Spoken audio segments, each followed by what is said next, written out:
everyone, and welcome to Jack's Scraps. I am Jackie, and thank you for joining me. Today I just have a very, very small haul, and I just thought I'd share with you, and then at the end I'll have some additional footage from the Dollar Tree. First off, I did stop by another Goodwill, and I found this wonderful Betty Crocker picture cookbook. And I know it's from 1950, and I love that it has an inscription here, and it's dated December 25, 1951, from Maryland to HL. That's fabulous. There's even a little Christmas tag here. I just love this vintage. Look at this clipping from the newspaper. My Betty Crocker cookbook is dated 1958, and then it goes on. Someone from Akron. So that's interesting. Hopefully you'll be able to read that if you stop the video. But what's great about this is all the pictures that it has to go with everything. And it's just aged wonderfully.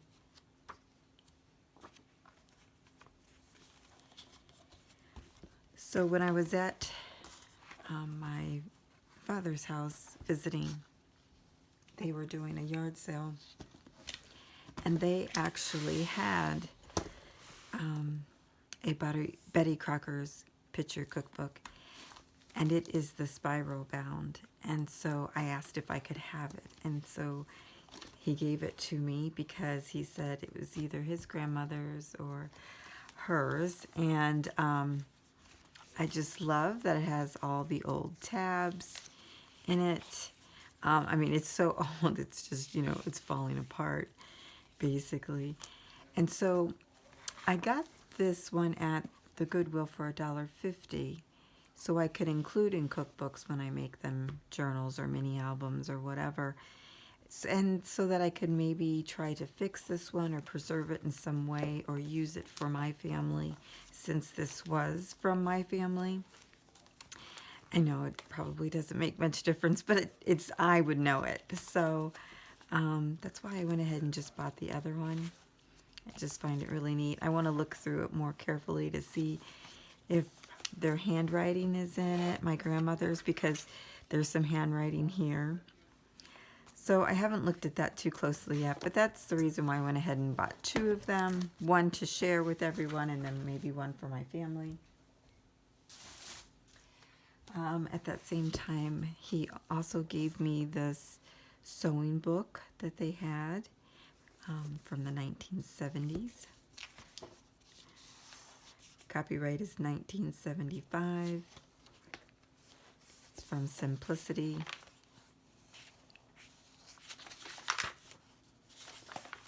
Talks about the patterns, and then it even shows some of them. And again, I thought this might be neat if I made sewing journals or something like that.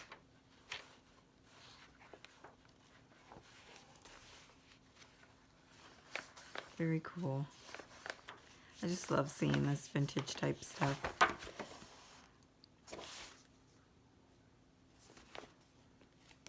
Elna White Sewing Machine Company.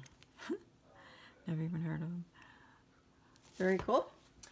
And then the last item I got from them was a Webster's New Modern English Dictionary, and it's called the Radio Edition, which I thought was interesting. It is in poor shape, but the pages are still good, and they're quite yummy with the you know, antique, I can't think what the word is right now, but the aging, yes, the aging of the papers. And look at some of these photos in here. Pretty neat. The boats here. animals.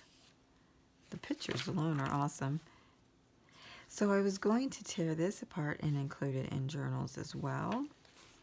But you know, it's hard. I'm having a hard time to do that. Here's another inscription. December 25, 1923. Nielsen Foskett, Foskett, from maybe Gerald. Oh, Grandpa Foskett. And it's from 1923, published in Chicago. So, yeah, I'm still debating on that because I just loved, it's hard for me to tear books apart, even though I have done an old dictionary. Okay, so that was all my vintage goodies. And so now I did just only pick up a few things at the Dollar Tree that I thought I'd share. I love these stickers. They look steampunkish, they look like they're metal, but they're actually kind of just puffy stickers. They are awesome. I only saw one pack of them, and so I grabbed them. And I hope I come across some more because those are just great. I can't wait to use these in some layouts. I found these magnetic notepads, and I just love this one with the succulents on it. Has a big magnet in the back. And then I found this great book, Alan Bradley.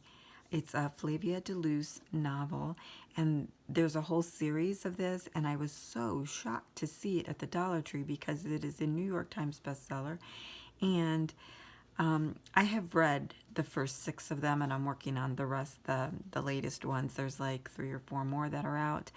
But I was just surprised to find it there because it is such, you know, a good book and on the New York Times bestseller list. So you just never know what you're going to find there. I love how the size of it too. So I found that, and then the last thing I picked up was, okay, so I love pigs, and so this was the only one there, and I think it was there for me to take home, so I did. Yes, the movie was great, but I really just picked it up because of the pigs. Like, look at this. This is so cute. So, I loved it. All right, that's really it for today. Very small, but I did want to just share some of the vintage finds. And then please stay tuned for some additional clips for you. Enjoy.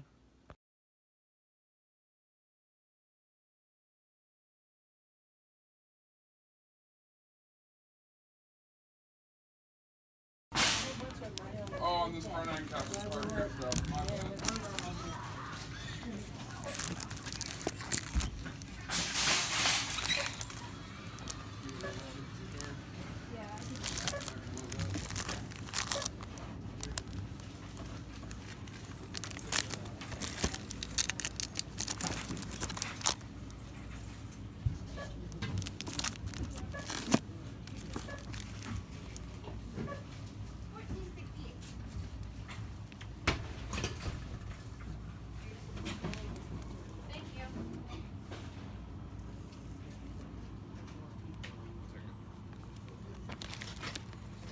We only had more people because of